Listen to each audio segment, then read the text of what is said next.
Herkese merhaba, kanalıma hoş geldiniz arkadaşlar. Bugün nefis elmalı tart tarifim var. Bu güzel tarife dilerseniz hemen geçelim.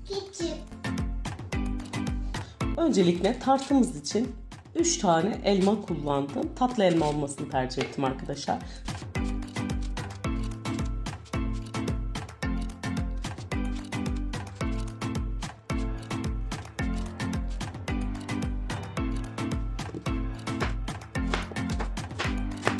Soymuş olduğumuz elmaları küp küp doğrayalım. Doğramış olduğumuz elmaları herhangi bir kabın içerisine alıp ocakta pişirmeye geçeceğiz arkadaşlar. Elmaları doğradık, ocağa geçelim. Elmaları ocağa koyduktan sonra içerisine yarım çay bardağı şeker ilave edelim. Şekeri ilave ettikten sonra ocağın altını kısıp pişmesini bekleyelim. Yaklaşık olarak 15 dakika elmaların pişmesini bekledikten sonra içerisine bir tatlı kaşığı tarçın ilave ediyorum. Tart hamuru için arkadaşlar katı yağ kullandım. Yaklaşık 150 gram. Daha sonra bir yemek kaşığı yoğurt. Bir tane yumurta. Bir paket vanilin. Bir paket kabartma tozu. Ve bir çay bardağı da pudra şekeri ilave edelim. Daha sonra bütün malzemeleri karıştıralım. Katı yağını oda sıcaklığında beklettiğimiz için daha güzel olacak arkadaşlar. Tam ölçüsünü veriyorum. Aynı şekilde deneyin. Bir su bardağı unu ilave ettim arkadaşlar. Ve ikinci su bardağı unu da ilave ediyorum. Tartımı yapmaya başlıyorum arkadaşlar. Son olarak üçüncü su bardağı unu da ilave ediyorum. Daha sonra tartın hamurunu toparlamaya geçiyorum. Arkadaşlar buradaki un kıvamı değişkenlik gösterebilir. Ayrıca yumurtanın büyüklüğü ve küçüklüğüne göre de değişkenlik gösterebilir. Lütfen sizler kontrollü bir şekilde unu ilave edin. Tart hamurunu toparladık arkadaşlar. Hamuru hiç bekletmeden hemen tartı yapmaya geçmemiz gerekiyor. Daha sonra tart hamurunu tezgaha alalım.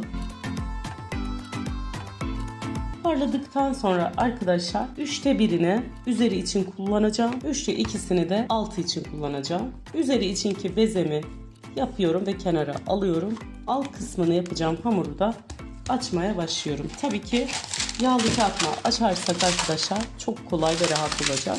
Hemen bunu yağlı kağıdın içerisine koyuyorum. Üzerine tekrar bir yağlı kağıt daha koyuyorum.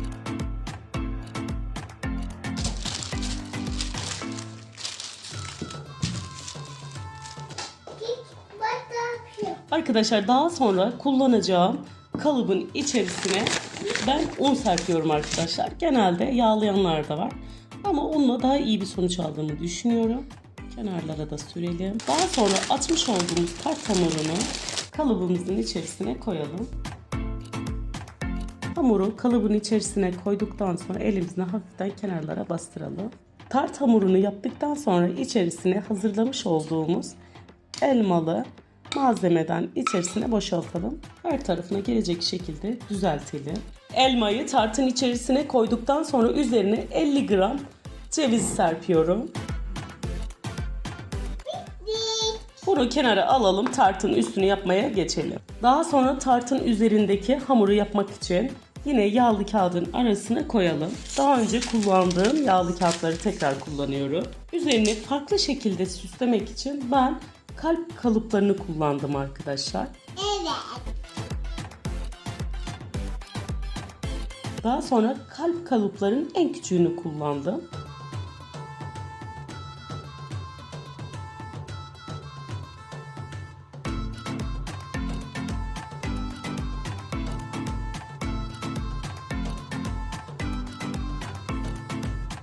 Tartımız hazır arkadaşlar. 180 derece fırında kızarana kadar pişirelim. Tartımız fırından çıktı arkadaşlar. Şimdi isterseniz biraz üzerine pudra şekeri sepelim. Kıyır kıyır oldu arkadaşlar. Tartımızı biraz daha yakından göstermek istiyorum arkadaşlar. İnanılmaz lezzetli ve güzel oldu arkadaşlar tartımız. Hem görseliğine hem lezzetiyle damağınıza ve gözlere hitap edecek nefis bir tart tarifi arkadaşlar. Deneyecek olan bütün arkadaşlara şimdiden afiyet olsun. Kanalıma abone olmayı, yorum bırakmayı unutmayın arkadaşlar. Başka bir videoda görüşmek üzere. Hoşça kalın.